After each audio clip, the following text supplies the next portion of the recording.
Hey there, friend. Grab a seat, maybe a mug of coffee, or, better yet, some apple cider, since that's what our hero would have sipped. We're stepping back to 1757, right into the heart of Virginia's rolling hills, where the air smells of earth, smoke, and a hint of rebellion brewing on the horizon. This is the story of James Carter, a farmer in Loudoun County, whose life is a gritty, sweaty, and sometimes hilarious dance with the land. Picture this: no smartphones, no air conditioning, just you, a plow, and a field that's got more rocks than a quarry. Ready to dive into James's world? Let's go, nice and slow, with all the juicy details to paint you a picture so vivid you'll feel the dirt under your nails. The sun hasn't even peeked over the Blue Ridge Mountains yet, but James Carter is already stirring. His bed, a lumpy straw mattress stuffed into a creaky wooden frame, crackles like autumn leaves every time he moves. The air in his cabin is thick, like someone tried to bottle last night's campfire smoke and mixed it with the scent of yesterday's onion stew. James groans, his joints popping like the logs in the hearth. Another day, another furrow, he mutters, half to himself, half to the rooster outside, who's crowing like he's auditioning for the King's Choir. Why didn't I become a cooper? Barrels don't fight back. His cabin, a modest 16 by 20 foot affair as mandated by Loudoun's land laws, is built from rough-hewn logs, the kind that still smell faintly of pine and sap. The walls are chinked with clay, but the wind sneaks through anyway, whistling like a nosy neighbor. There's one window, if you can call it that, a small square covered with oiled cloth, because glass is for rich folk down in Williamsburg, not for farmers like James.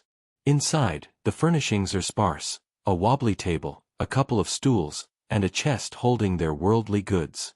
On the table sits a worn Bible, the only book in the house, and a leather-bound journal where James's wife, Sarah, keeps track of everything from egg counts to the day their cow, Bess, kicked over the milk pail. Again. James rolls out of bed, his wool blanket smelling like sheep and a touch of mildew. He pulls on a linen shirt, stiff as a board from years of wear, and breeches patched so many times they're practically a quilt. "Sarah," he calls, his voice hoarse from sleep, "any chance we've got a scrap of bacon left?" Sarah, stirring a pot of cornmeal mush over the fire, doesn't even look up. "Bacon? You ate the last of it last month, dreamer. Unless you're planning to wrestle a pig today, it's mush for breakfast." James chuckles, scratching his beard. "Mush it is, then. But I'm holding you to that pig wrestling idea." That's how their mornings start, with a bit of banter, the crackle of the fire, and the promise of a long day ahead. Now, let's set the scene properly. It's 1757, and Loudoun County is still a frontier of sorts, carved out of Virginia's wilderness just a decade earlier. The land is fertile but stubborn, with red clay soil that clings to your boots like a clingy toddler. Most folks here, like James, are yeoman farmers, working 100 to 400 acres, often leased from wealthy landlords in the Tidewater region. Some are Quakers or Germans from Pennsylvania, others are Scots-Irish, and a few, like James, trace their roots to English settlers who crossed the Atlantic dreaming of a better life. The catch. That better life means breaking your back to turn rocky fields into food, all while dodging drought, pests, and the occasional bear who thinks your corn patch is his personal buffet. James's farm is about 200 acres, a mix of cleared fields and dense forest. He grows corn, wheat, and a bit of flax for Sarah to spin into cloth. He's got a small herd of cattle, a few pigs, and a flock of chickens led by a feisty hen named Daisy, who's got more attitude than a tax collector. The farm is a half-mile from the nearest neighbor, close enough for help but far enough to feel the weight of solitude. The Potomac River glitters in the distance, and on a clear day, you can see the Catoctin Mountain looming like a sleepy giant. It's beautiful, sure, but beauty doesn't fill your belly or pay the rent. 4 shillings a year, by the way, which James has to scrape together or risk losing his lease. Back to the morning. James steps outside, the dew soaking his boots. The air is crisp, smelling of wet grass and the faint tang of manure from the barn. The rooster, whom James has nicknamed Sir Crow-a-lot, is still at it, strutting like he owns the place. "Keep it up, and your soup," James mutters, but he's got a soft spot for the bird. He heads to the barn, a rickety structure that leans slightly to the left, like it's had one too many sips of cider. Inside, his horse, Old Tom, greets him with a lazy snort. Old Tom is a plow horse, sturdy but stubborn, with a face that says, "I've seen it all, and I'm not impressed." James pats him. "Come on, Tom. We've got a field to tackle, and I'm not doing it alone." The field in question is a 10-acre plot James plans to plant with corn. Corn is king in Virginia, not just food, but a currency you can trade for tools, cloth, or even a new hat for Sarah, though she insists her old bonnet is perfectly fine. Plowing is no picnic. The plow is a heavy wooden contraption with an iron tip James sharpened last winter, and it takes muscle to keep it straight. The soil is packed with rocks, each one a personal insult. James hitches Old Tom to the plow and starts, the reins rough against his calloused hands. "Easy, Tom," he says, but the horse moves at his own pace, which is somewhere between molasses and turtle. Half an hour in, disaster strikes.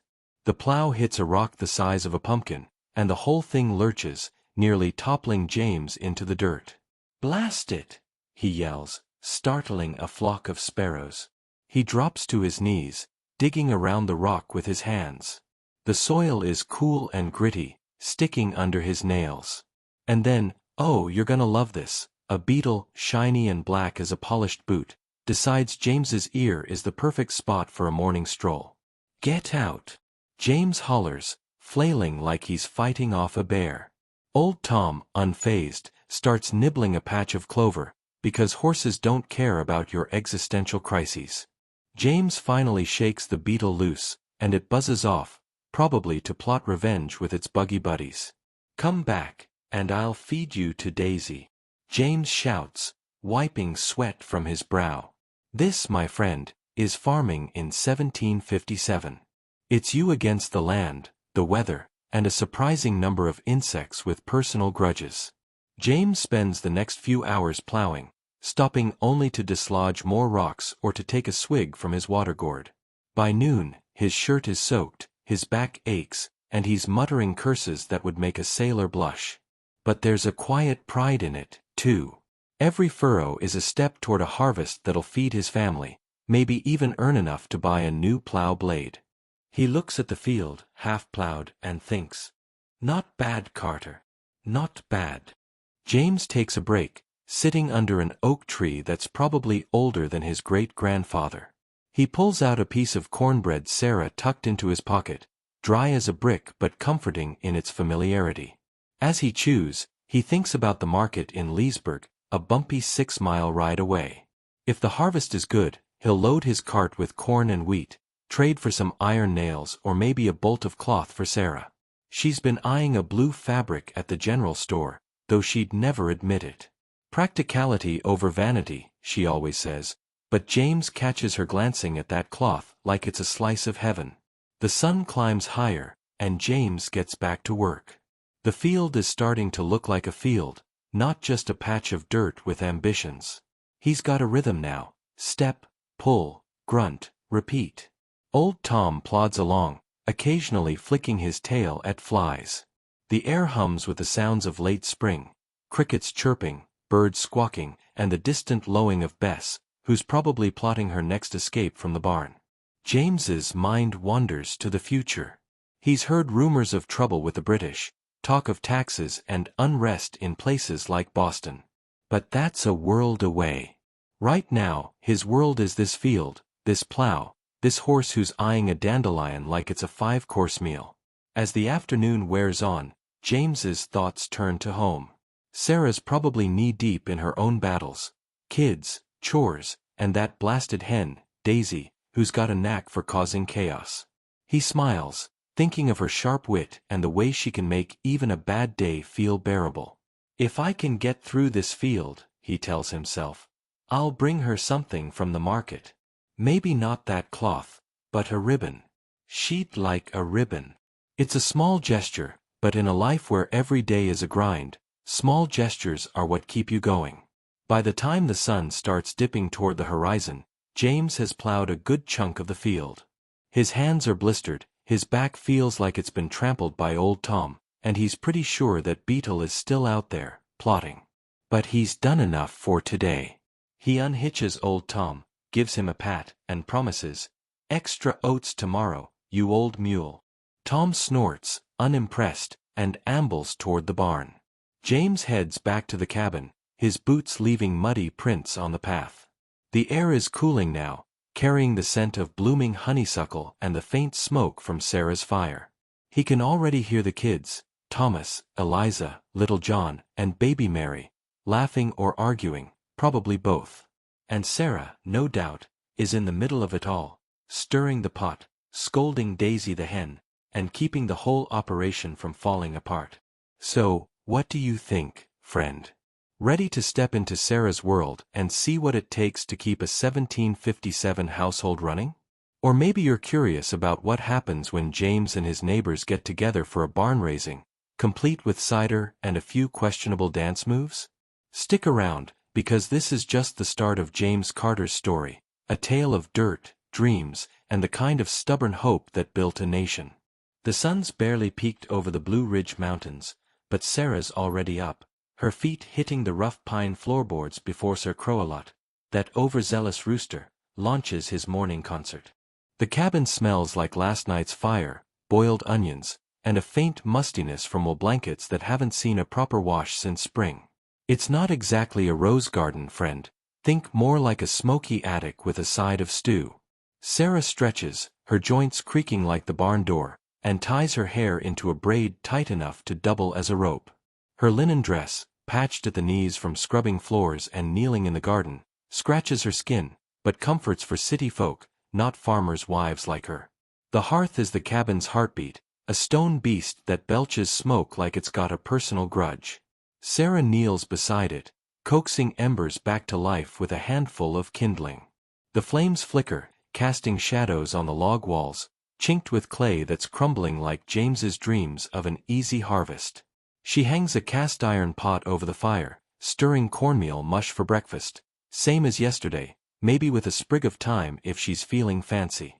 "If James asks for bacon again," she mutters, "I'll send him to wrestle a pig bare-handed." She chuckles, picturing his face, all beard and bravado, taking on a hog and losing spectacularly. The Carter cabin is a modest 16 by 20 feet, built to Loudoun County's land laws, a single room that's kitchen, bedroom, and living space all in one. There's a wobbly table, a couple of stools, a chest for clothes, and a loft where the kids, Thomas, 10, Eliza, 8, John, 5, and baby Mary, 2, sleep on straw pallets. A worn Bible sits on the table, next to Sarah's leather-bound journal, where she tracks the farm's pulse. June 3rd, Daisy laid 2 eggs, Bess gave half a pail, Thomas broke a hoe. The window's just oiled cloth, letting in a murky glow, and the air's heavy with smoke, sweat, and whatever Daisy the hen's dragged in. Speaking of Daisy, that hen's the queen of chaos, strutting around like she pays the rent. Sarah's first task is shooing her out before she steals breakfast. "Out, you feathered bandit," she says, waving a wooden spoon. Daisy clucks, dodging under the table, eyeing a cornbread crumb like it's gold. Sarah sighs. "If I had a shilling for every time you caused trouble, I'd buy a glass window." Daisy, unimpressed, flaps her wings and darts outside, probably to plot her next heist.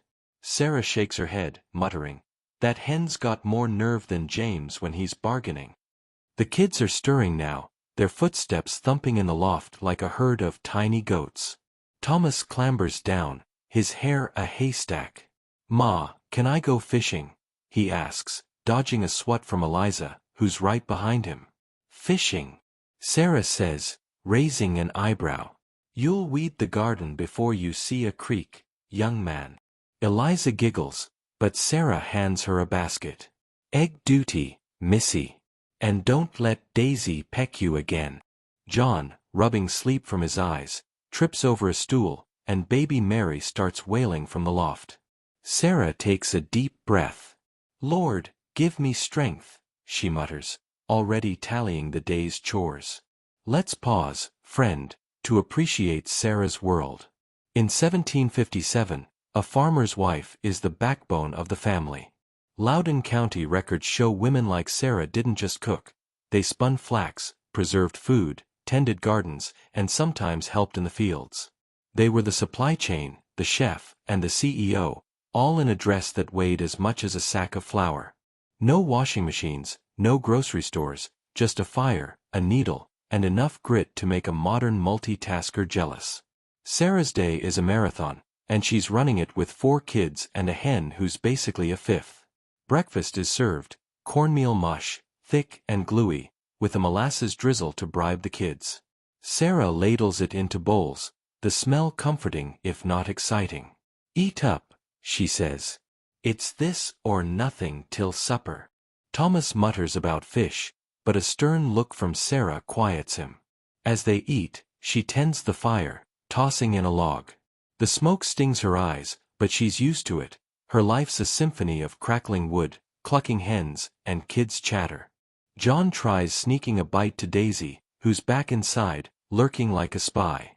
"John," Sarah snaps. "That hen doesn't need your charity." Daisy clucks and darts under the table, biding her time. Next, Sarah heads to the barn to milk Bess, the cow with a temper to match Daisy's. The barn's dim, smelling of hay, manure, and sour milk from Bess's last escape. Sarah grabs a wooden pail and a 3-legged stool, muttering, "Bess, if you kick this over, you're stew." Bess, chewing cud with a look that says, "Try me," stands still, barely. The milk streams, warm and frothy, but Sarah's careful. Spilled milk means less butter, and butter's gold when bartering in Leesburg. She finishes, pats Bess, who snorts like she's doing Sarah a favor, and hauls the pail back, her arms aching. Back in the cabin, chaos brews. Thomas and Eliza are arguing over who carries the water bucket, while John's helping by chasing Daisy, who's eyeing the mush pot. "John," Sarah snaps. "Leave that hen before she lays an egg in my stew." Baby Mary toddles over, tugging Sarah's skirt. Sarah scoops her up, balancing her on one hip while shooing Daisy. "You're worse than a tax collector," she tells the hen, who clucks and retreats, for now. Sarah sets Mary on a blanket with a wooden spoon to chew, thinking, "At least one of you's behaving." The garden's next, Sarah's kingdom, a half-acre behind the cabin growing beans, squash, and herbs like thyme and sage. The red clay soil's stubborn as James when he's set on a bad idea, and weeding's like wrestling a pig in mud. Sarah grabs a hoe, its handle smooth from years of use, and attacks the weeds, the sun beating down like a hammer. Sweat beads, her dress sticks to her back, and the air hums with crickets and wasps. "If I had a penny for every weed," she mutters, "I'd be in Williamsburg sipping tea." The garden's vital. Loudoun records note women managed these plots, using tricks like companion planting, corn with beans, learned from Native Americans. A good crop means food and barter goods, but bugs and rabbits are relentless, and Sarah still curses that deer who ate her squash last year. Mid-morning, Sarah's spinning flax, the wheels hum a soothing drone. She feeds it fibers, her foot tapping the pedal like a silent tune. The thread's rough, good for shirts, not fancy gowns. Loudoun women produced yards of homespun, bartering it for tools or cloth. Sarah's mind drifts to the market. James's trip is soon, and she's hoping for blue cloth for a new bonnet. If he gets a good price, she thinks, maybe we'll afford it. The kids, meanwhile, are on chores. Thomas fetches water from the creek, Eliza collects eggs, dodging Daisy's pecks, and John sweeps, though he's mostly pushing dirt into corners and giggling when Daisy chases the broom. Around noon, trouble strikes. Thomas, back from the creek, trips and spills half the water bucket. "Thomas Carter!" Sarah shouts, her voice carrying like a bell. "That's for cooking, not the yard." Thomas, red-faced, mumbles an apology, but Eliza tattles, "He was racing a frog, Ma." Sarah sighs, rubbing her temples. "Frogs don't pay rent, Thomas. Refill it." As he trudges off, Sarah smiles despite herself. Kids are chaos, but they're her chaos. She checks her journal, 10 bushels corn, 5 wheat, 2 barrels apples. It's tight, but they'll make it, if Daisy doesn't eat the stores. Lunch is cornbread with a smear of butter, the kids gobbling it like it's a feast. Sarah watches, rationing in her head, winter's coming, and every crumb counts. John tries sneaking a piece to Daisy, who's back, lurking like a bandit. "John, she's fat enough," Sarah says, snatching the bread. Daisy clucks, plotting, and Sarah swears she's smarter than half the merchants in Leesburg. Afternoon brings a visitor, Mary McCabe, the neighbor with a laugh like a thunderstorm. Mary sweeps in, bonnet askew, carrying a basket of green beans. "Sarah, you look like you've wrestled a bear," she says, plopping onto a stool. "Just kids and chickens," Sarah replies, offering a smile. "Same thing." Mary laughs, shaking the rafters, and offers the beans. "Trade for some of your cider?" Sarah raises an eyebrow. "You know about my cider?" Mary winks. "Whole county does. You and James make it better than the Quakers." Sarah pours 2 mugs, cloudy, tart, strong enough to make you forget the heat. "Cider's lifeblood here, friend, water's risky, but cider's safe, and Loudon folks drink gallons, kids included, per historical records." They sip, swapping gossip. Mary talks of a Quaker merchant in Leesburg short-changing folks, and Sarah shares Daisy's flour fiasco, knocking over a sack like a feathered tornado. "She's got more nerve than a taxman," Sarah says, and Mary roars. The talk turns to a barn raising at the McCabe farm next week. "John's planning enough cider to float a boat," Mary says. Sarah chuckles. "James'll be there, stepping on my toes while we dance." Mary grins. "That man dances like a cow on ice, but he's got heart." They discuss crops, weather, and rumors of British taxes, distant but worrisome. "James says it's nothing," Sarah says, but her voice wavers. Mary pats her hand. "You Carters are tougher than old leather." Mary's visit lifts Sarah's spirits, but work doesn't stop. She sends the kids back to chores. Thomas chops firewood, Eliza weeds, John feeds the chickens, not Daisy's cornbread. Sarah washes clothes at the creek, a quarter-mile trek. The water's cool, glinting in the sun, but the rocks are slippery, and Sarah's careful. She scrubs James's shirt, rough as sandpaper, and the kids' clothes, stained with dirt and berries. The lye soap smells like regret, but it works. She hums a hymn, her voice soft against the creek's gurgle, thinking of the barn raising, a chance to laugh, eat, maybe dance. Back at the cabin, another Daisy disaster. The hens snuck in, knocking over a jar of dried beans, scattering them like pebbles. "Daisy!" Sarah yells, grabbing her broom. John cheers, "Go, Daisy!"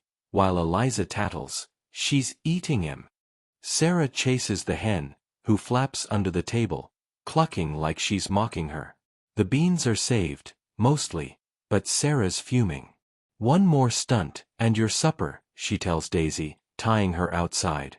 Daisy glares, feathers ruffled, plotting her next move. As the sun dips, painting the sky orange, Sarah starts supper. Bean stew with onions and thyme, its smell chasing away the smoke. She sets the kids to work. Thomas and Eliza bicker over the good spoon, less chipped. John bangs a bowl, Mary giggles. James trudges in, dirt-streaked and sweaty. "Field's half done," he says, collapsing onto a stool. "And I'm half dead." Sarah hands him a bowl. "Eat, hero. You'll fight rocks tomorrow." They eat, the kids' chatter filling the air, Daisy clucking outside like she's judging the menu. The barn raising looms in Sarah's mind, a chance for community, cider, and James's terrible dancing. She smiles, picturing him stumbling like a bear. "What's funny?" James asks. "You'll see," she says, winking. The cabin's warm, smoky, alive, and Sarah feels a quiet pride. This life, hard, messy, full, is theirs. The day dawns with a buzz of excitement in the Carter household.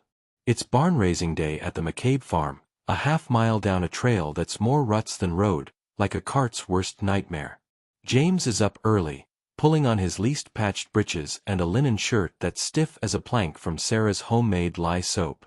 "Sarah, you ready for my fancy footwork tonight?" he calls, grinning like he's just found a shilling in the dirt. Sarah, stirring a pot of apple butter that smells like autumn in a jar, shoots him a look sharp enough to cut firewood. "James, if your dancing's anything like your plowing, we're all in for trouble." The kids, Thomas, 10, Eliza, 8, John, 5, and baby Mary, 2, giggle from their loft, already buzzing with the promise of a day that's more fun than weeding or hauling water buckets. The Carter cabin, that 16 by 20-foot log box mandated by Loudon's land laws, is a whirlwind of preparation. Sarah's packing a basket with cornbread, golden and crumbly, and a jar of her apple butter, which she guards like it's the family's last shilling. "This better make it to the McCabe's table," she says, eyeing Daisy the hen, who's strutting around like she's the guest of honor. "Don't even think about it, you feathered bandit." Daisy clucks, undeterred, and Sarah shoos her out with a broom, the bristles worn from too many battles with that hen. Thomas is tasked with carrying a jug of cider, heavy enough to make him waddle like a duck.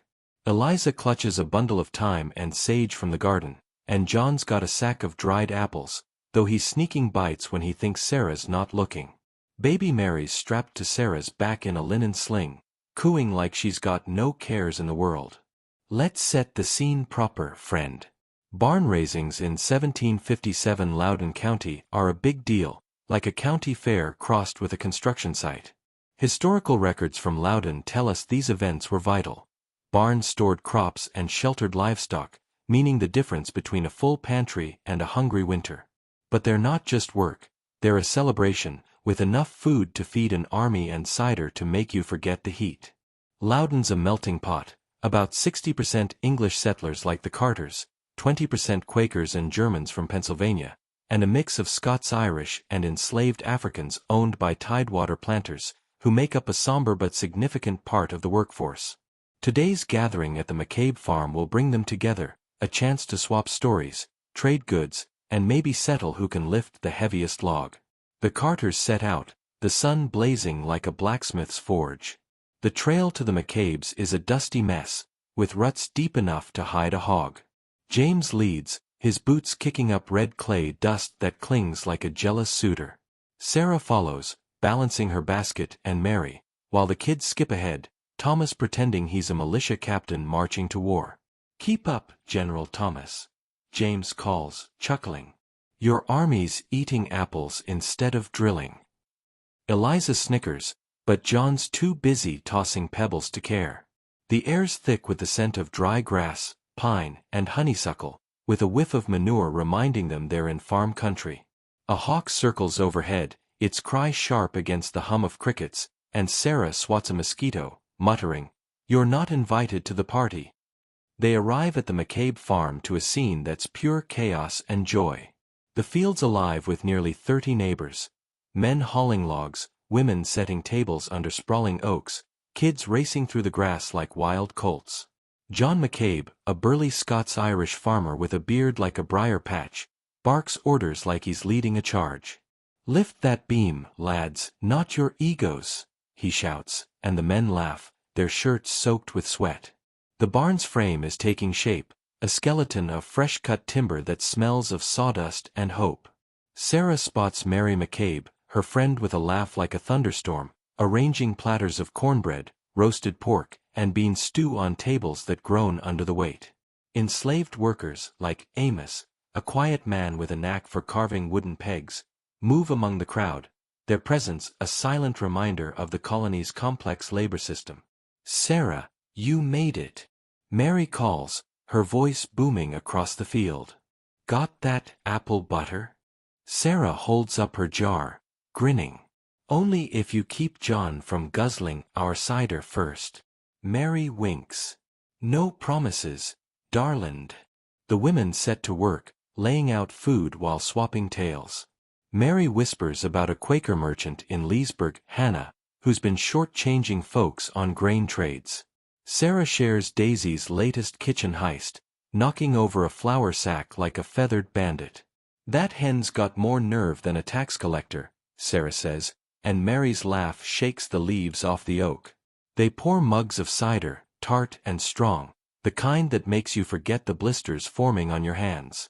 Cider's king here, friend. Water from the creek might send you to bed with a fever, but cider's the safe bet, and Loudon folks drink gallons of it, kids included, as historical records confirm. James joins the men at the barn, where the work's brutal, lifting oak beams heavy as sin, hammering pegs with mallets that sting the palms, dodging splinters that bite like wasps. He teams up with Edward, the wiry fiddler whose grin is sharper than his bow, and Hans, a German immigrant with hands like hams and a laugh to match. "Easy, Carter," Edward teases as James heaves a beam, grunting like he's wrestling a bear. "You're building a barn, not a castle." James's face is red as the clay soil, sweat dripping into his eyes, but he laughs. "Just warming up, Ed." Nearby, Amos works quietly, pegging beams with precision, his eyes down but his hands steady. James nods at him, a silent acknowledgement, though words are few. Social lines are drawn tight in 1757, even at a barn raising. The men work in rhythm, hammers thumping like a drumbeat, the air thick with sawdust and sweat. James pauses to swig cider from a jug, the liquid cool and sharp, cutting through the heat like a breeze. He overhears Hans talking about a bad deal at the market, sold wheat too cheap to a Tidewater buyer. "Next time, I'll trade with the Quakers," Hans grumbles. "They're fairer." James nods, storing that tidbit for his own market trip. The barn's walls rise steadily, each beam a promise of stored grain and sheltered cows. Loudon records note that a good barn could mean survival, protecting harvests from rain and vermin, and today's work is a community wager against winter's hunger. By noon, the barn's half built, and the men sprawl under the oaks for a break. The tables are a feast for the senses, cornbread, golden and crumbly, pork sizzling from a spit, its fat dripping into the fire with a hiss, beans stew thick with onions and sage, Sarah's apple butter, sweet and tangy, slathered on everything, and pickled cucumbers, sharp enough to wake you up. There's even a rare treat, molasses pie, sticky and rich, a recipe Mary got from a Tidewater cook. The kids are everywhere. Thomas and Eliza lead a pack chasing a stray dog, who's thrilled with the attention. John's trying to feed Daisy a crust, despite Sarah's warning. "John, that hen's trouble enough." Amos sits quietly with other workers, eating cornbread and stew, their laughter softer but no less warm. Sarah and Mary serve the food, their hands moving like a well-practiced dance. Sarah's dress is damp, her braid fraying, but she's in her element, joking with the women. "If James eats all this pork," she says, "he'll sleep through the dancing." Mary laughs. "My John tripped over a stump last barn raising and took out a table." The women share stories of harvests, Hans's wheat woes, a Quaker woman's bumper apple crop, and the occasional bear sighting. "One got into my corn last month," Sarah says. "James chased it with a rake. Didn't win." The laughter's loud, blending with the hum of bees and the clatter of wooden plates. A small drama unfolds as the meal winds down. Hans accuses a young farmer, Tom Bailey, of slacking on the beam lifting, claiming he's more interested in flirting than working. "You lifted one log, Bailey, and that was to impress Eliza," Hans says, half joking but with an edge. Tom, red-faced, snaps back, "I pulled my weight, old man." The men tense, but John McCabe steps in, his voice booming. "Enough, both of you. This barn's for all of us. Hans, you're strong as an ox. Carry 2 beams. Tom, stop eyeing the girls and grab a mallet." Laughter breaks the tension, and Amos hands Tom a peg, muttering, "Work talks louder than words." The moment passes, a reminder that community means settling spats to get the job done. The men return to the barn, hoisting roof beams now. James, emboldened by cider, boasts he can lift a beam solo. "Watch this, lads," he says, grabbing an oak log. He heaves, face purple, and the beam barely budges. "Carter, you're stronger at eating pie." Edward teases, and the men roar. James laughs, wiping sweat from his brow. Just testing the wood, he says, but he sticks to teamwork after that. Amos and Hans work side by side, pegging the beams, their hands steady despite earlier words. By late afternoon, the barn's nearly done, a sturdy frame ready for a shingle roof, a monument to shared sweat. As the sun dips, painting the sky with streaks of pink and gold, the real party starts. Edward tunes his fiddle, the strings singing a lively jig, Soldier's Joy, a favorite in colonial Virginia, its notes bouncing like a child on a sugar high. The women clear the tables, making a dance floor in the grass. James, 3 mugs of cider deep, grabs Sarah's hand. "Come on, love, let's show 'em how it's done." Sarah rolls her eyes but follows, her skirt swishing like a wheat field in the wind. James's dancing is a spectacle. Think a bear trying ballet. He steps on Sarah's toes, spins her too fast, and nearly crashes into Mary McCabe, who laughs so hard she spills her cider. "James, you dance like a plow horse," Sarah says, but her eyes sparkle, her face flushed with joy. The kids join the fray. Thomas and Eliza twirl with other children, their laughter ringing like bells. John tries dancing with Daisy, who flaps away in a huff, her feathers ruffled like an insulted duchess. Baby Mary, bouncing in Mary McCabe's arms, claps along, her giggles a counterpoint to the fiddle. Even Amos and other workers join, their steps careful but lively, blending into the crowd. The music weaves through, mixing with shouts, clinking mugs, and the occasional "another round." The air's rich with cider's tang, roast pork savor, and the sweet smell of fresh timber. For a moment, the worries of harvests, debts, and distant unrest fade. This is community, friend, folks bound by sweat, food, and the kind of joy that comes from building something bigger than yourself. But there's a hiccup, of course. Daisy strikes again. The hen, drawn by the feast's crumbs, sneaks under a table and snatches a chunk of cornbread right from Tom Bailey's hand. "That blasted hen!" he yells, chasing her through the crowd. Daisy, nimble as a thief, dodges between legs, leaving a trail of laughter and spilled cider. Sarah grabs her broom, muttering, "Daisy, you're one cluck from the pot." John, ever her accomplice, cheers the hen on, shouting, "Run, Daisy!" The chase ends when Daisy drops the bread and struts off, victorious. "That hen's got more guts than all of us," Hans says, and even Tom laughs, brushing off his pride. The night's not all fiddles and laughs, though. Over by the cider jugs, James overhears Hannah, the Quaker merchant, talking with Hans.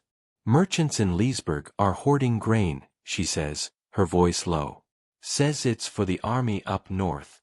Troubles brewing with the British." James shrugs it off, but Sarah, nearby, catches the words. Her stomach tightens, thoughts of taxes and unrest creeping in like a chill.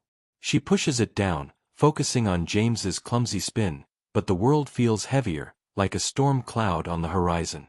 As stars glitter above, the crowd thins.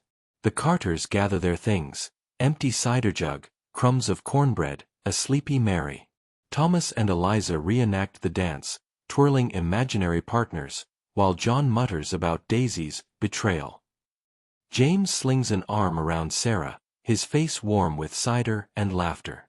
"Good day, wasn't it?" he says. Sarah leans into him, nodding. "Best in a while. But don't think this gets you out of plowing tomorrow." He laughs, loud and free, and they head home, Edward's fiddle echoing in the distance. The walk back is quiet, the trail silvered by moonlight.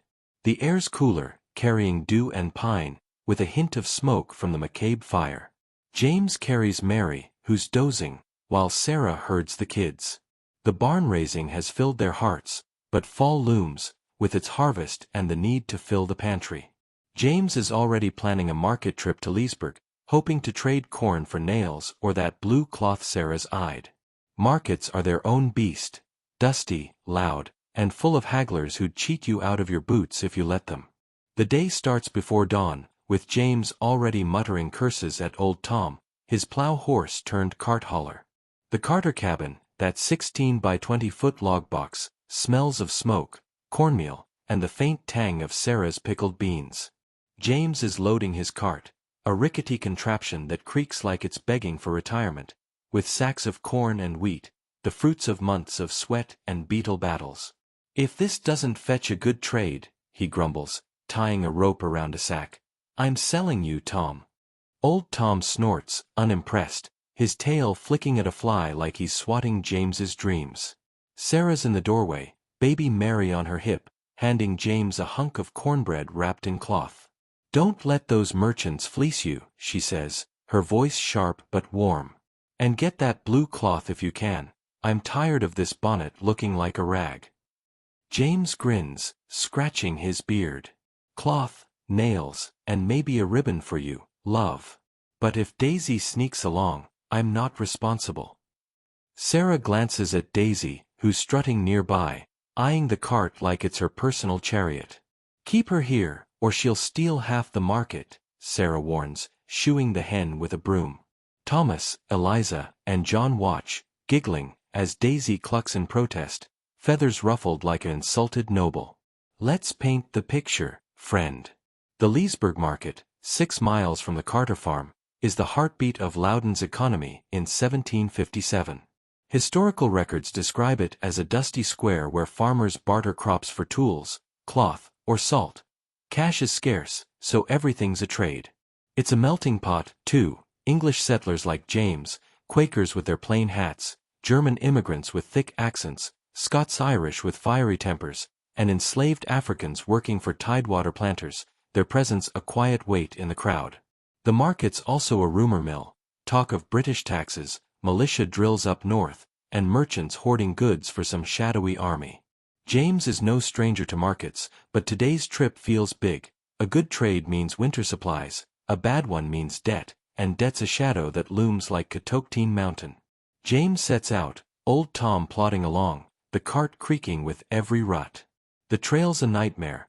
Red clay dust swirls like a storm, coating James's shirt and stinging his eyes. The air smells of earth, pine, and the faint sweetness of falling leaves, with a whiff of manure from nearby farms. Birds chatter in the oaks, and a squirrel darts across the path, nearly spooking old Tom, who stops dead, staring like the squirrel insulted his ancestors. "Move, you stubborn mule." James snaps, tugging the reins. Tom snorts and lumbers on, at a pace that'd make a turtle yawn. James mutters, "If I'd known you'd be this slow, I'd have walked."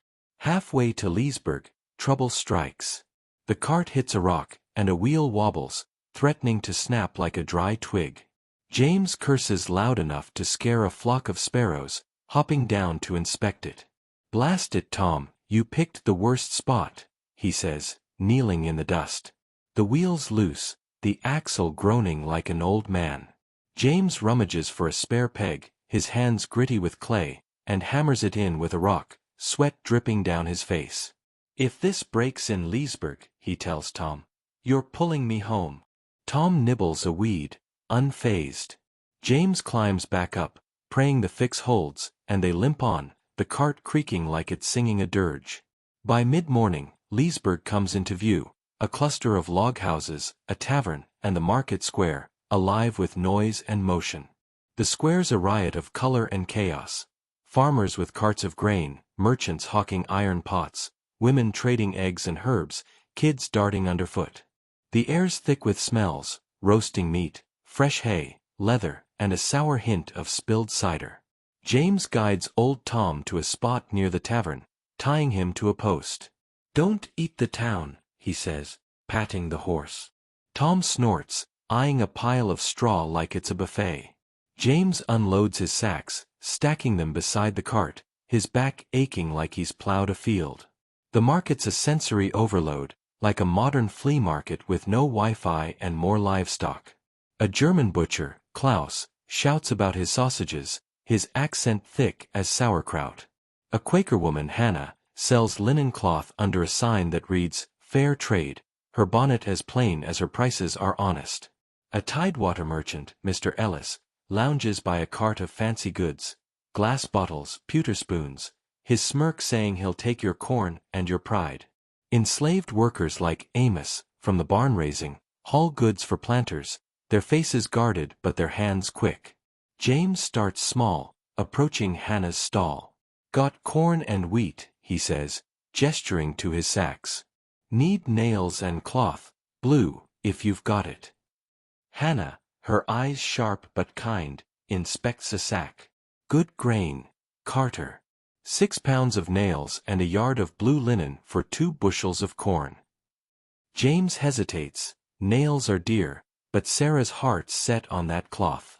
Throw in a ribbon for my wife, he asks, flashing a grin. Hannah chuckles. You drive a hard bargain. A red ribbon, then. They shake on it, and James feels a spark of triumph, hauling the goods to his cart. Next, he eyes Klaus for salt, a must for preserving meat. Klaus, chopping sausages with a cleaver that gleams like trouble, grins. Corn for salt, ja? 1 bushel for a pound. James winces. That's steep, but winter's coming, and salt's worth its weight in gold. Half a bushel, he counters, standing firm. Klaus laughs, a bellow that shakes his apron. You English, always haggling.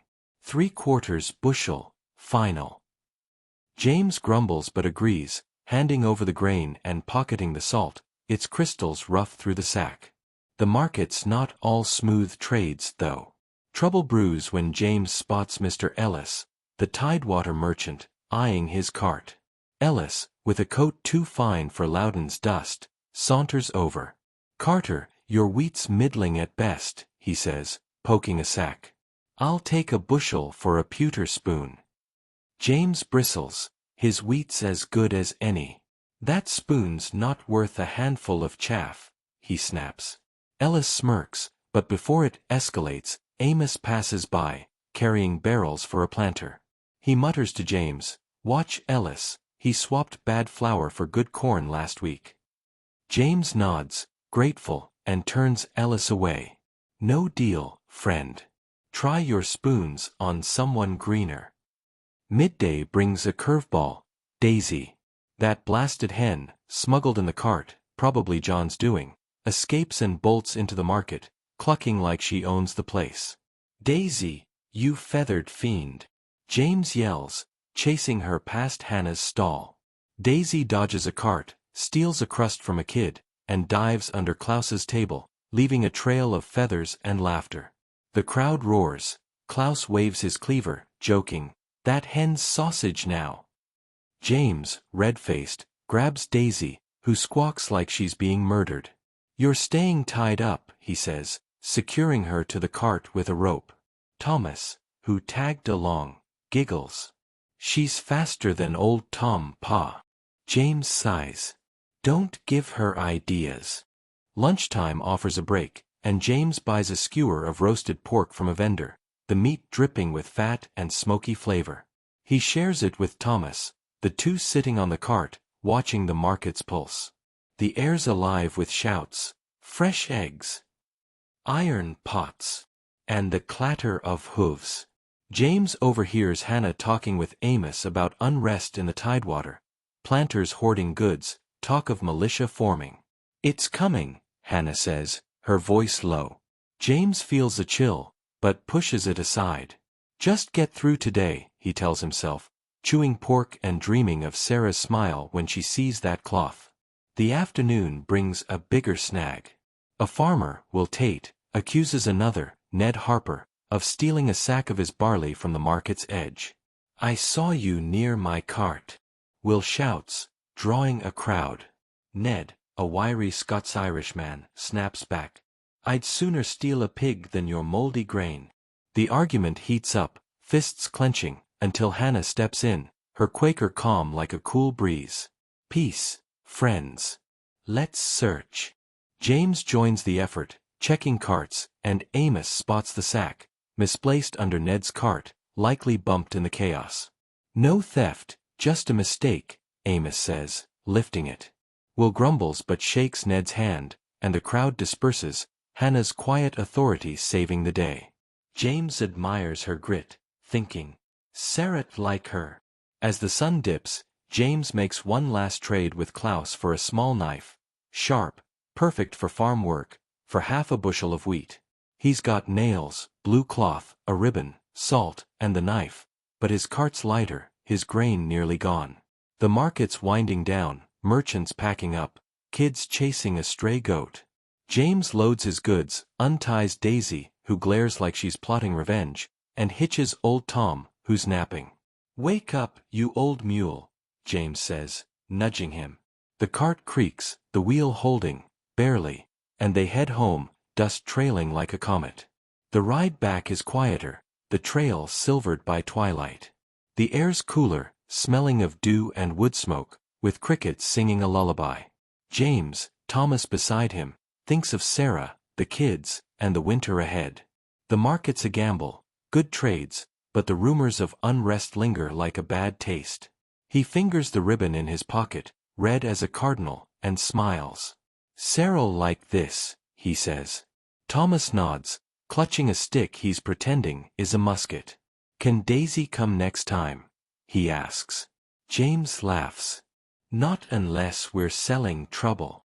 Home's a welcome sight, the cabin's logs glowing in the dusk. Sarah's at the door, John and Eliza arguing over a game, Mary asleep in a cradle. "Well?" Sarah asks, hands on hips. James holds up the cloth and ribbon, grinning. "Got your blue, and a little extra." Sarah's eyes light up, but she hides it with a smirk. "Not bad, Carter. But what's Daisy doing tied up?" James groans. "Don't ask." They laugh, the kids crowding around, and the cabin fills with warmth, despite the smoky air. The market's done, but fall's harvest looms, and with it, the need to store food and brace for winter. James is already planning repairs, firewood, maybe a new plow blade. But the market's whispers, taxes, militias, trouble, stick with him, like dust he can't shake off. Leesburg showed him Loudon's heart, from Hannah's fairness to Amos's quiet help, but also its tensions, like Will and Ned's spat. Last time, we followed James Carter to the Leesburg market, where he haggled for nails and blue cloth, dodged a shady merchant, and chased Daisy the hen after she turned the square into her personal playground. Now, we're hunkering down with the Carters as they face the icy grip of winter, ration food, and tell stories by a smoky fire. But hold on, this isn't just about surviving the cold. We'll leap forward to 1776, when the American Revolution calls James to the militia, leaving Sarah to hold the farm together. It's a tale of grit, heart, and a legacy that'll make you think about your own roots. Ready to dive in? Let's go slow, with all the sights, smells, and sounds to make you feel like you're shivering in their cabin or marching through a war-torn field. Part 1, Winter's Bite, 1757–58. The wind howls like a pack of wolves outside the Carter cabin, sneaking through the cracks and making the oiled cloth window rattle like a restless spirit. It's December 1757, and Loudoun County's wrapped in a blanket of frost, the fields bare, the Potomac River a glitter of ice in the distance. Inside the 16-by-20-foot log house, the air's thick with smoke from the hearth, the heart of the cabin, where Sarah Carter's stirring a pot of bean stew that's been simmering so long it's practically family. The smell, earthy beans, onions, a pinch of sage, fights the chill, but it's a stubborn one, creeping up from the pine floorboards and nipping at fingers and noses. James is by the fire, mending a harness with a needle that's seen better days. His wool coat, patched like a quilt, smells of sheep and wood smoke, and his beard's flecked with frost from an earlier trip to the barn. "If this winter gets any colder," he grumbles, "I'm moving in with Bess." Sarah, rocking baby Mary in a cradle, shoots back, "Best kick you out faster than I would for tracking mud." The kids, Thomas, Eliza, and John, giggle from their spot by the loft ladder, where they're playing a game with corn husks, pretending it's a pirate ship. Daisy, that feathered tyrant, struts nearby, eyeing a crumb of cornbread on the table like it's her birthright. "Don't you dare," Sarah warns, but Daisy's already plotting, her clucks a symphony of mischief. "Let's set the scene, friend." Winter in 1757 Loudon is no cozy snow globe, it's a test of survival. Historical records tell us that farmers like the Carters needed 20 cords of firewood, enough to fill a small barn, to last the season, plus a pantry stocked with dried corn, apples, and pickled pork to avoid starvation. The Carters' cabin is their fortress, but it's drafty, smoky, and about as warm as a modern garage in January with no heater. No crops grow now. The fields are frozen solid, and every chore, milking, feeding livestock, chopping wood, is a battle against the cold that makes you long for summer's mosquitoes. It's a time for repairs, rationing, and hoping the harvest lasts.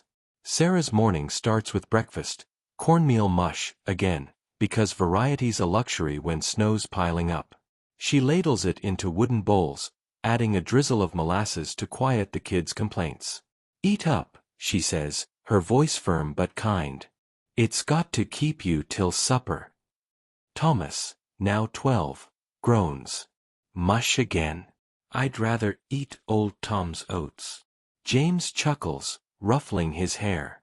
"Talk like that, and you'll be sleeping with Tom too." Eliza smirks, sneaking a bit of her mush to John, who's 5 and already plotting to feed Daisy. "John, that hen's fat enough," Sarah snaps, catching him. Daisy clucks, indignant, and Sarah swears she's plotting a coup. The day's chores are a grind. James heads to the barn, his boots crunching through frost that sparkles like spilled sugar. The barn smells of hay, manure, and Bessa's warm breath, a faint relief from the cold that stings like a slap. He feeds the cow, Bess, who's as cranky as ever, and checks the pigs, huddled in their pen like they're holding a grudge against the weather. The firewood pile's low, maybe 15 cords left, James estimates, enough for a month if they're stingy. He grabs an axe, its handle worn smooth, and starts splitting logs, each swing sending a jolt through his arms. The wood cracks, the scent of oak and pine sharp in the air, but the effort warms him, sweat mixing with frost on his brow. Back in the cabin, Sarah's spinning wool, her wheel humming like a lullaby. The fleece, shorn from their sheep last spring, is rough, but it'll make socks to keep the kids' feet from turning blue. Her hands move deftly, but her mind's on the pantry. 8 barrels of corn, 4 of apples, 2 of pork, she murmurs, tallying like a ledger. It's enough, but only if they're careful, and John's got a hollow leg. She glances at the Bible on the table, and thinks of Psalm 23, her nightly read to the kids, partly for faith, partly to keep them from bickering. Education's scarce in Loudon, but Sarah's determined her kids won't grow up dumber than a sack of hammers, as she puts it. The kids have chores, too, though they treat them like a punishment worse than death. Thomas hauls firewood, grumbling about pirates and adventure. Eliza sweeps the floor, dodging Daisy, who's decided the broom's her mortal enemy. John's supposed to mend a basket, but he's mostly just poking holes and giggling when Daisy steals a thread.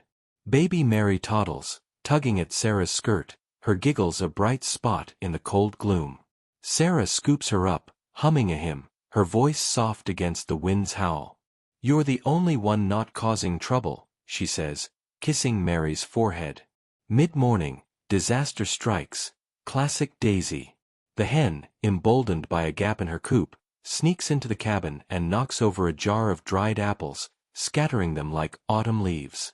"Daisy, you devil!" Sarah yells, grabbing her broom. John, ever her accomplice, cheers, "Go, Daisy!" while Eliza tattles, "She's eating him, Ma." Sarah chases the hen, who flaps under the table, clucking like she's laughing. The apples are saved, mostly, but Sarah's patience is thinner than her stew. "One more stunt, and your soup," she tells Daisy, tying her outside. Daisy glares, plotting revenge, her feathers ruffled like a disgraced queen. Lunch is sparse, cornbread and bean stew, with a few of those rescued apples. The family eats by the fire, the crackle of logs a counterpoint to the kids' chatter. James shares a story from the market, exaggerating his haggle with Klaus the butcher. "Offered me a sausage for a bushel of corn," he says. "Like I'm some greenhorn." Sarah smirks. "You nearly traded our wheat for a spoon, hero." The kids laugh, and even Mary bangs her spoon, joining the fun. These moments, warm, loud, messy, are what keep the Carters going, even when the pantry's low and the cold bites deep. Afternoon brings repairs.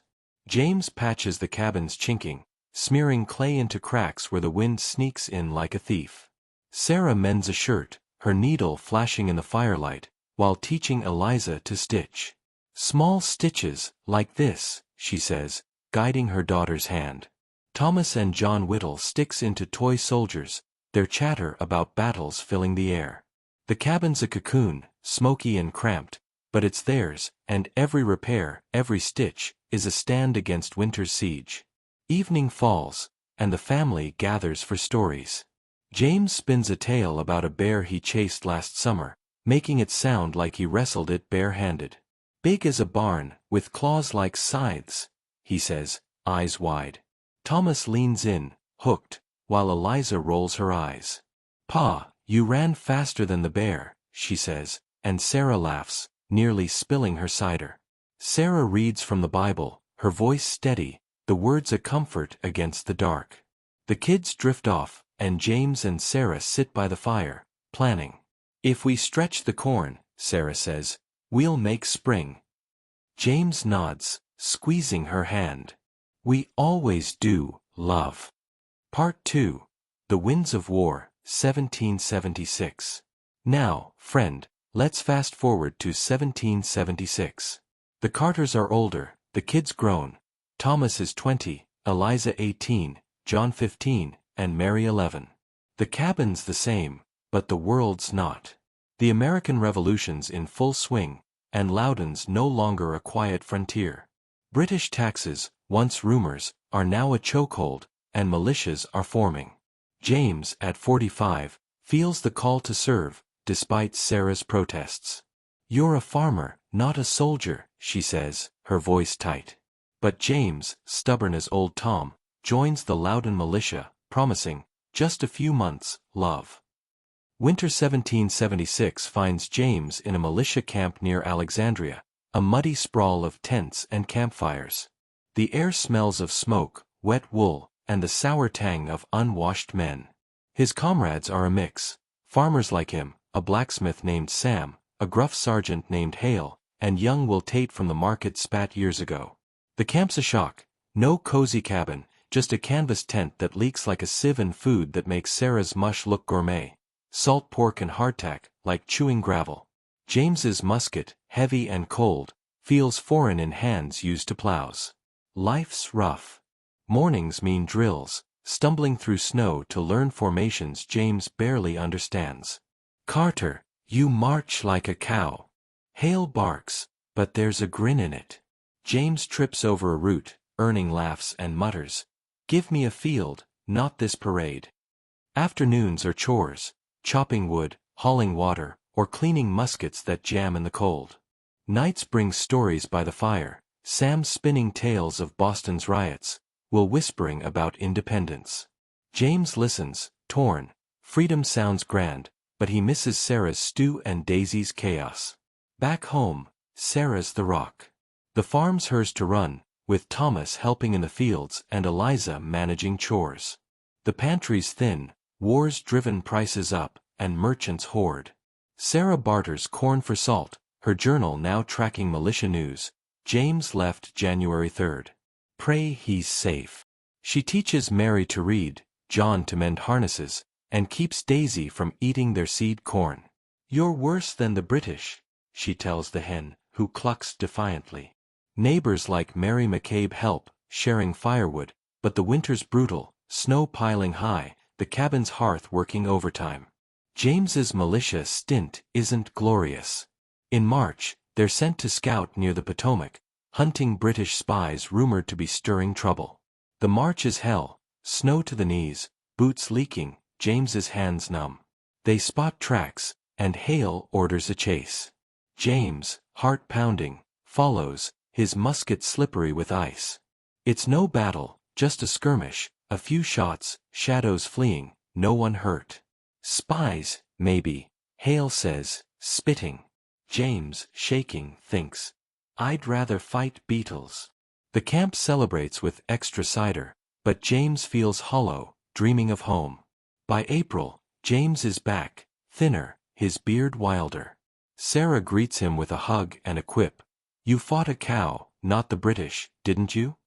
He laughs, relief flooding him. The kids swarm, Mary shy but curious, John asking for war stories. James tells a tame one, skipping the cold, the fear. The farm survived. Thomas plowed, Eliza preserved apples, Sarah stretched every grain. Daisy, still queen, struts like she won the war herself. Part 3. Legacy in the Soil. Spring 1776 dawns, and the Carters plant anew, corn seeds sinking into thawed soil like promises. The revolution rages, but Loudon's farmers feed it, their crops supplying militias. Historical records note Virginia farmers like the Carters were vital, their grain and pork fueling the fight. James and Sarah talk of freedom, wondering what it'll mean, a nation of their own, maybe, or just less taxes. "We'll keep planting," James says. "Whatever comes." The cabin's livelier now. Thomas courts a neighbor's daughter, Eliza dreams of teaching, John whittles muskets, and Mary reads everything she can. Sarah's journal tracks it all. April 10th, planted corn. James home. Daisy stole bread. The hens still trouble, sneaking crumbs, but Sarah's soft on her. "Your family, you pest," she says. James repairs the barn, Sarah spins wool, and life hums, despite war's shadow. One evening, by the fire, James reflects. "We built this," he says, looking at Sarah, the kids, the cabin's worn logs. "Not just a farm, a life." Sarah nods, her hand on his. "And it'll outlast us." The kids listen, Thomas nodding, Eliza dreaming, John whittling, Mary reading. The Carters' legacy isn't gold or glory, it's the soil they worked, the community they strengthened, the hope they sowed for a new nation. So, what do you think, friend? The Carters' story ends here, but their spirit's in every field, every fight for something better. Want to imagine your own 18th century adventure, with a plow, a hen, and a dream? Or maybe you're curious about what Thomas or Eliza do next. This tale's done, but the land keeps whispering their names. Forget Virginia's tidy fields, this is the edge of the world, where trees grow thick as a giant's beard, wolves howl at night, and every day's a gamble with the land and the unknown. Meet Samuel Boone, a farmer with more stubbornness than sense, who's dragged his family to Boonesborough to carve a farm from the wilderness. Picture a man with calloused hands, a wife who's sharper than a skinning knife, kids who'd rather explore than work, and a mule so ornery it could outstare a bear. Ready to step into this wild ride? Let's dive in, slow and steady, painting you a picture so vivid you'll feel the axe in your hands and the chill of a forest dawn. The morning's raw, a damp chill seeping through the canvas lean-to that Samuel calls home, for now. The Kentucky forest looms, a cathedral of oak and sycamore, its air heavy with dew and the sharp scent of leaf mold. Samuel's awake, his straw pallet crackling as he rolls out, joints popping like green wood in a fire. "Another day, another tree," he mutters, scratching his beard that's starting to look like a bramble patch. The lean-to, a flimsy shelter of poles and canvas, smells like wet earth and yesterday's venison stew, barely keeping out the mist that sneaks in like a thief. His wife, Abigail, stirs a pot over a fire, her linen dress patched and her braid tight. "You're dreaming if you think that cabin'll be up before snow," she says, not looking up. Samuel grins. "Dreams are free, Abby. Axes ain't." Samuel steps out, the ground spongy under his boots, the air alive with birdsong and the distant howl of a wolf that makes his neck prickle. "Gotta get that cabin up," he tells himself, eyeing the pile of felled logs.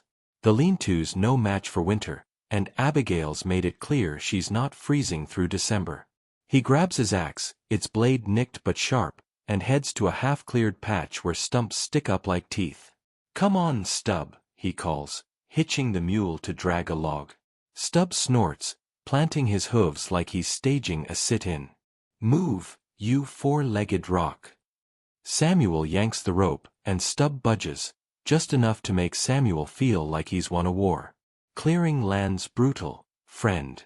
Kentucky's forest is a tangle of oak, maple, and vines thick as a man's arm. Historical records from Booness Burrows show settlers like Samuel spent months felling trees, burning stumps, and dodging roots that fight back like they've got a personal grudge. Each swing of the axe sends chips flying, the wood scent sharp and green, but it's slow, half a day for one tree, and Samuel needs dozens for a cabin. Sweat soaks his shirt, his hands blister, and a mosquito the size of a sparrow buzzes his ear, laughing when he swats and misses. "Come back, and I'll feed you to the wolves," he hollers, startling a squirrel that scampers off, probably spreading gossip. Abigail's got her own battles. She's cooking breakfast, cornmeal mush, what else? Over a fire that spits smoke like it's mad at her. The kids are up, Caleb whining about chopping wood, Ruth braiding grass into a doll, Isaac chasing a frog that's smarter than he is. "Caleb, you're on firewood," Abigail says, her voice cutting through the morning fog. Ruth, fetch water. Isaac, stop that frog nonsense or you're scrubbing pots. The kids grumble, but they move. Abigail's got a stare that'd make a bear think twice. She stirs the mush, the pot's iron hot against her calloused hands, and checks the fire, tossing in a stick that crackles like a firecracker. The camp's a mess, tools scattered, a half-built fence, and a chicken coop where their hen, Bessie, rules like a feathered dictator. Bessie's no daisy, but she's got her own brand of trouble, pecking Isaac when he tries stealing an egg. "Ow!" he yelps, dropping the egg, which Bessie claims like a trophy. Abigail sighs. "Isaac, that hen's got more sense than you. Leave her be." She scoops up the broken egg, muttering, "Stew for supper, then." The kids eat their mush, Caleb sneaking a bit to Bessie, who clucks approval. Abigail catches him. "That hen's fat enough to feed us all winter. Stop spoiling her. Let's talk frontier life, friend." In 1776, Kentucky's the Wild West. Booness Burrows a few dozen cabins, a stockade, and a whole lot of hope. Settlers like Samuel are yeoman farmers, claiming 100 to 400 acres, growing corn, hunting deer, and bartering pelts for salt or lead. The Shawnee and Cherokee are ever present, their raids a response to settlers encroaching on hunting grounds, per historical accounts. There's no market like Leesburg stands, trades done with neighbors or passing traders, and every day's a dance with danger, from rattlesnakes to sudden storms. Samuel's cabin, planned at 18 by 20 feet, will be logs notched and stacked, chinked with mud, a far cry from Virginia's settled farms. Back to Samuel, noon brings a break. He's felling a tree, the axe biting deep, when the blade sticks, wedged like it's married to the oak. "Blast it!" he yells, tugging, nearly toppling when it pops free. Stub, unimpressed, nibbles a fern, and Samuel swears the mule's laughing.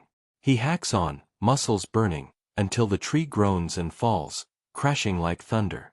"One down, 50 to go," he mutters. A rustle in the brush stops him cold, a deer, maybe, or something worse. He grips his musket, heart thumping, but it's just a turkey, strutting off like it owns the forest. "Stay away from Bessie," Samuel warns, half joking, half praying. He sits on a stump, chewing cornbread Abigail packed. The forest hums, crickets, birds, the distant gurgle of a creek where Ruth's fetching water. He thinks of Abigail, her sharp tongue and soft heart, and the kids, who'd rather hunt than hoe.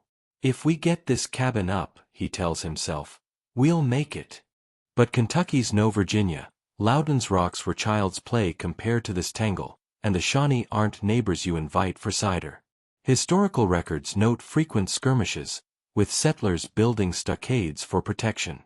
Samuel's got a musket, but he's a farmer, not a soldier, and every shadow's a worry. Abigail's afternoon is no picnic.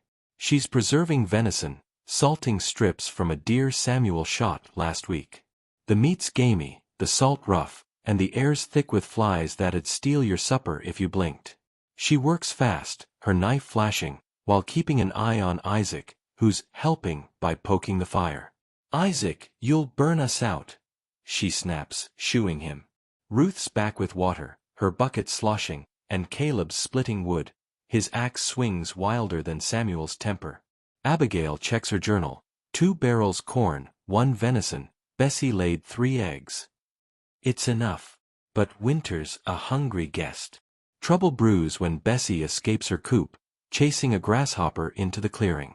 Bessie, you fool hen! Abigail yells, grabbing a stick. Caleb joins the chase, laughing as Bessie flaps, dodging like a bandit. Isaac cheers, go Bessie! Until she pecks his ankle. The hen's caught, but not before knocking over a water bucket, soaking Ruth's skirt. That hen's more trouble than a bear, Abigail says, tying Bessie up. Ruth pouts, Caleb snickers, and Isaac plots revenge, muttering, I'll eat you, Bessie. Evening falls, the forest glowing gold, the air cooling to a bearable warmth. Samuel's back, hands blistered, dragging a log with Stub, who's decided now's the time to nap. Move, you devil. Samuel grunts, and Stub budges, just to spite him. Abigail's got stew ready, venison, corn, a pinch of wild onion, its smell pulling the family to the fire. They eat under the lean-to, the kids' chatter mixing with the forest's hum. Samuel shares his turkey scare, making it sound like he faced a panther. Pa, you ran, didn't you? Caleb teases, and Abigail laughs, nearly spilling her stew. The day ends with Abigail reading from the Bible, her voice steady against the night sounds, owls, rustling leaves, a distant wolf. Samuel whittles a peg for the cabin, thinking of the community growing nearby. Other settlers, a stockade, maybe a muster soon. We'll build this, he tells Abigail, squeezing her hand. She nods, her eyes on the fire. We'd better, or Bessie's running the farm. Dawn breaks over the Boone camp, the lean-to glowing in the mist like a ghost. Samuel's up, his breath fogging in the chill, pulling on a buckskin shirt that smells of smoke and deer hide. The cabin's half-built, logs stacked, a roof of branches, but today's no day for axes. It's muster day at Boones Burrows Stockade, a mile off, where settlers drill, trade, and eat like it's their last meal. Abby, you ready for this? Samuel calls, hitching Stub to a cart loaded with pelts and corn. Abigail, packing cornbread and dried venison, shoots back. Ready for you to barter something useful, not another tall tale. Caleb, Ruth, and Isaac snicker, already buzzing with the promise of a day that's more fun than hauling water. The camp's a flurry. Abigail's basket brims with food, Caleb's carrying a jug of cider, Ruth's got a bundle of wild herbs, and Isaac's clutching a carved stick he's calling up a musket. Bessie's in her coop, clucking like she's insulted at being left behind. Stay put, you feathered fiend, Abigail warns, eyeing the hen's beady glare. I'm not chasing you through a muster. Samuel loads his musket, a heavy flintlock that's more threat than promise, and checks the cart, its wheels creaking like an old man's knees. If Stub behaves, he mutters, we might make it. Let's set the stage, friend. Boones Burrow in 1776 is a speck of civilization in a sea of wilderness, a few dozen cabins, a log stockade with walls sharp as spears, and a clearing where settlers gather.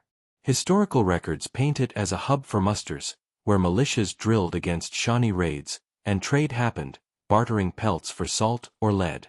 The community's diverse, English settlers like Samuel, Scots-Irish with fiddles and fiery tempers, a few Germans with thick accents, and traders passing through, plus native scouts keeping an uneasy peace.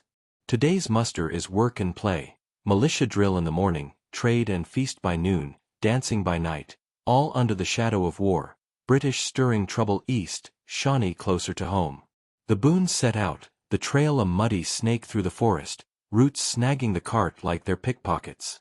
Samuel leads, his boots sinking, the air thick with pine, moss, and the faint tang of wood smoke. Abigail follows, Isaac on her hip, while Caleb and Ruth skip ahead, Caleb pretending he's a scout. Watch for Shawnee, Pa, he calls, brandishing a stick. Samuel chuckles. Watch for roots, son, or you'll scout the dirt. The forest hums, birds, squirrels, a distant stream, but every snap of a twig makes Samuel grip his musket tighter.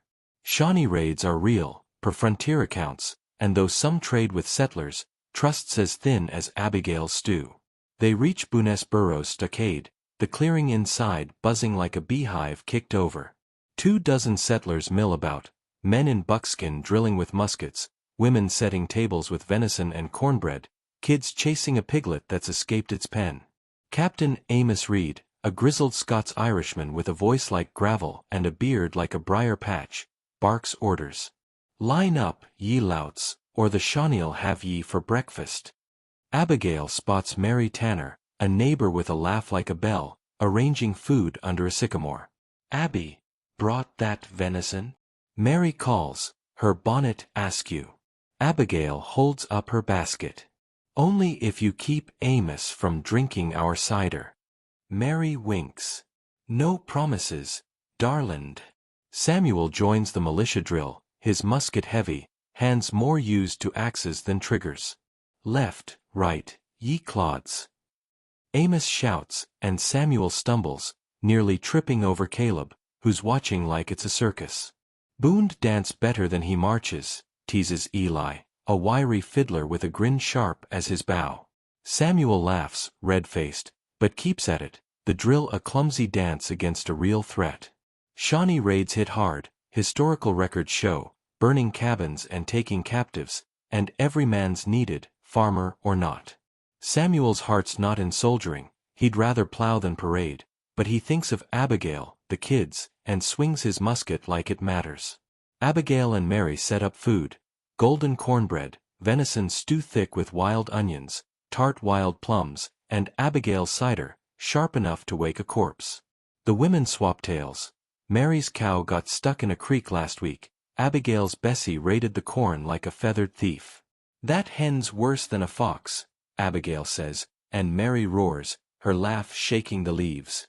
They talk trade, salt scarcer than a sunny day, leads dear as gold, and rumors of British troops stirring trouble in Virginia. "Samuel says it's far off," Abigail says, but her eyes flicker with worry. Mary pats her arm. "We're tougher than they know, love." The air's rich with the smell of roasting meat, wood smoke, and the hum of voices, kids shouting as they chase that piglet, who's dodging them like a greased outlaw. Noon brings the trading post to life, a corner of the clearing where pelts and goods swap hands faster than gossip. Samuel barters with a trader, Nate, a wiry man with a scar like a lightning bolt across his cheek. "Got 2 deerskins," Samuel says, eyeing a sack of salt. "1 for a pound?" Nate laughs, showing teeth like a bad fence. "2 skins, Boone, and I'll throw in a half-ounce of lead." Samuel grits his teeth, countering, "3 skins for a pound and lead, or I walk." Nate squints, then nods, shaking his hand. "You're sharper than your axe." Samuel feels a spark of pride, hauling the salt to the cart, though he's already dreading Abigail's "told you so" about holding firm. Abigail's no slouch, trading her herbs, sage and mint, for a bone-handled needle, sharp and precious as a jewel. Her hands move quick, haggling like a Leesburg merchant, while Caleb watches, wide-eyed, dreaming of pelts and knives. Ruth and Isaac sneak cornbread from the table, dodging Abigail's glare, but Isaac's not sneaky enough. "Isaac Boone, that's for the feast," she snaps, and he grins, crumbs on his chin. The crowd's a mix, settlers and homespun, a German trapper named Hans with a laugh like a bear, a Shawnee scout, Red Hawk, watching from the stockade's edge, his presence tense but peaceful. Trade keeps some peace, but Samuel catches Red Hawk's eye, nodding respect, knowing this land's theirs as much as his. Trouble brews, of course. Bessie's back. That hen, smuggled in the cart, Isaac's fault, naturally, escapes and bolts through the crowd, snatching a wild plum from Mary's table. "Bessie, you devil!" Abigail yells, chasing her past Nate's pelts. The hen dodges a cart, flaps over a barrel, and dives under a table, leaving a trail of feathers and laughter. The crowd roars, Hans slaps his knee, Eli strums a mock chase tune on his fiddle. Samuel grabs Bessie, red-faced, tying her to the cart with a rope. "You're worse than the Shawnee," he mutters, while Caleb giggles. "She's faster than Stub Pa."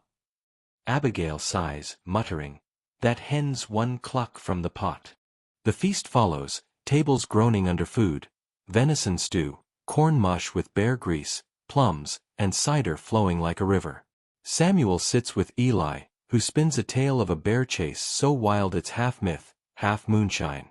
Abigail and Mary serve, their banter louder than the kids' chatter, Ruth and Isaac sneaking seconds while Caleb eyes a trader's knife. Amos joins, his voice booming about a Shawnee raid 2 valleys over. "Keep your muskets loaded," he says, and Samuel nods, the stew suddenly heavy in his gut. Red Hawk eats apart, his silence louder than words, a reminder of the fragile truce. Evening brings music. Eli's fiddle sings Black-Eyed Susan, a jig that gets feet tapping like rain on a roof. Samuel grabs Abigail, his grin cider-fueled. "Dance, Abby." She rolls her eyes but follows, her skirt swishing like a wheat field. Samuel's no dancer, stepping on her toes, nearly toppling into Mary, who laughs till she cries. "Boone, you're a walking hazard," Abigail says, but her smile's bright as the firelight. Caleb and Ruth twirl with other kids, Isaac tries dancing with Bessie's rope, and the crowd claps, the stockade glowing under a sky thick with stars. For a moment, war and wilderness fade, just music, laughter, and the warmth of community. But the night's not all fiddles. Amos pulls Samuel aside, voice low. "Heard of a British agent stirring Shawnee raids. Could hit us come spring." Samuel's stomach twists, British troubles far, but the Shawnee are close, and raids burn cabins to ash, per frontier records. "Keep sharp," Amos says, clapping his shoulder. Samuel nods, holding Abigail close as the fiddle plays on, the joy bittersweet. The Boones head home, the kids sleepy, Bessie clucking like she's proud of her chaos. The trails lit by moonlight, the air cool with dew and pine. "We'll build our place," Samuel tells Abigail, squeezing her hand. She nods, eyes on the stars. "We'll fight for it, too." The muster's over, but the frontier's pulse beats on. Samuel's thinking of winter, food, firewood, maybe a Shawnee scout to parley. Abigail's planning corn, pelts, and keeping Bessie from ruling the roost. The kids dream of adventure, but the forest's no playground, it's a world of grit, hope, and shadows.